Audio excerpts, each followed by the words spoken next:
otherwise. Madam Toastmaster, fellow Toastmasters, and guests. What I'd like to offer you today is not a elusive concept. Actually, it is very confusing to many people. I'd like to introduce you to a science of the mind called memetics.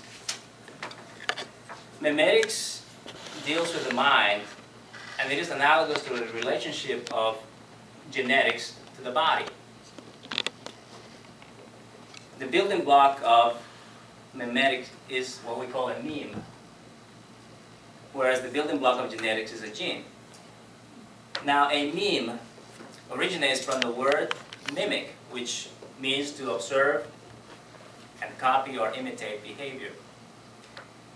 Unlike the gene, a meme has no physical properties, so we cannot turn on the magnification on the microscope and look at it and determine the composition of the meme.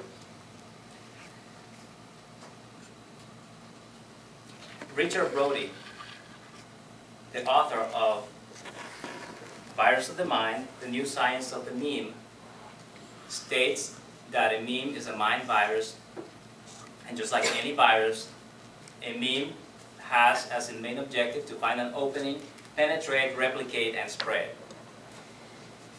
He also states that a meme is an infectious piece of our culture, a thought, an idea, anything intangible that travels from mind to mind and alters people's behaviors. Memes have existed throughout history, even before recorded history. And just like they exist in individuals, they exist in countries, they make up religions and languages at a broader level.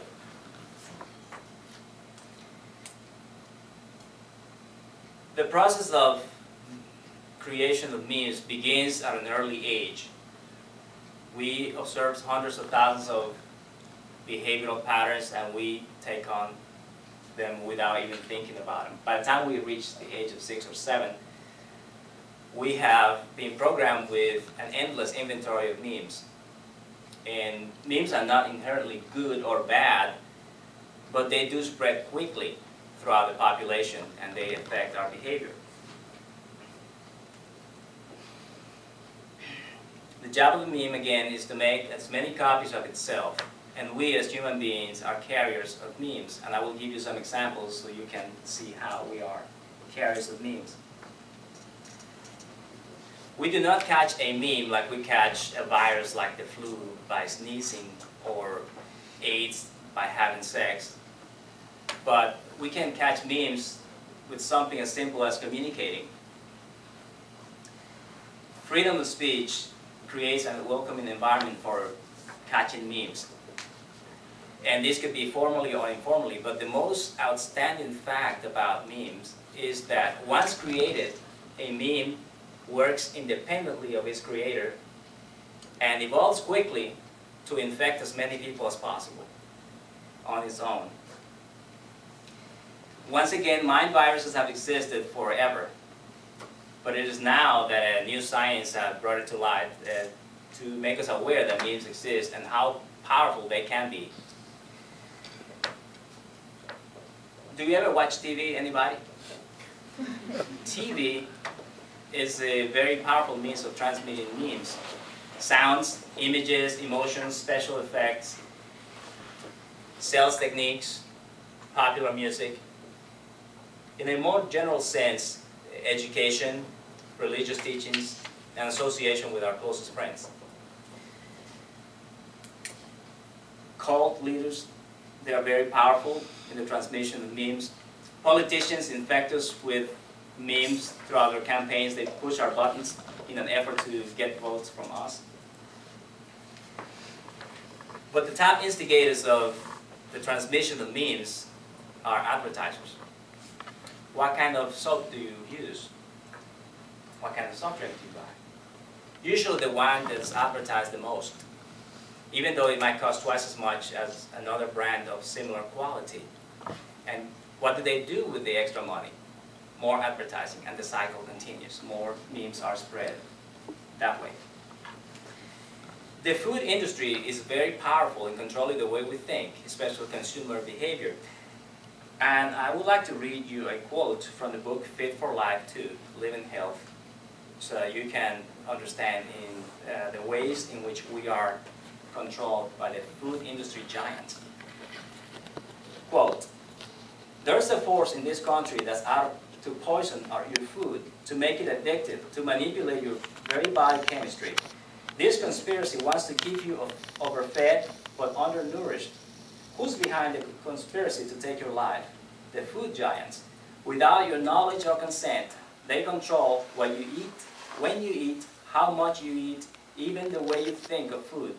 The food giants have done everything they can to keep you from finding out. They have warped your food consciousness to make you a willing participant in your own demise." Unquote. Why does that work? Because the messages that the food giants send us appeal to our senses. We become addicted to the different input that we receive, especially through TV. Other ways in which we acquire memes as children, sometimes we make excuses when we don't want to take responsibilities. We might say, "We are tired, it's not my turn, she made me do it, it's not my fault." Another way in which we acquire memes is through our ancestors. If we are descendant of people who lived through the Great Depression, we usually think in terms of frugality, and it is in our vocabulary. We can't afford it. It's too expensive. Eat everything on your plate. Save for the future, and on and on. Those are memes that are transmitted through our loved ones. We also find memes in gangs, in slang that we use, and single mothers on welfare. Just like computer viruses, the memes can be destructive. The programming we get can be destructive to our lives. And something surprising is that most of us resist new ideas. We don't think that we are not in control of our thoughts, but sometimes we're not. And every few years, there's usually a paradigm shift in the world of science. And the normal reaction is to resist it, just like when Albert Einstein discovered the relationship between time and space, and energy and matter. But eventually, the scientific community penetrates with that belief, and the general public accepts it. Memes die hard. They are like vital organs, and trying to remove them takes a lot of energy. So what I like to leave you with is this. Memes can affect our children. They can turn them into hopelessness, gangs, single motherhood, drugs, and many other destructive behaviors. So are we going to allow memes to be implanted in our heads, or are we going to take control of our destiny? Is my question to you. The answer is obvious. We need to make a conscious effort to decide which memes we want to have, which ones we want to spread, and we need to seek the truth and break free. Memetics gives us the way. What are we going to do with it? Madam Toastmaster.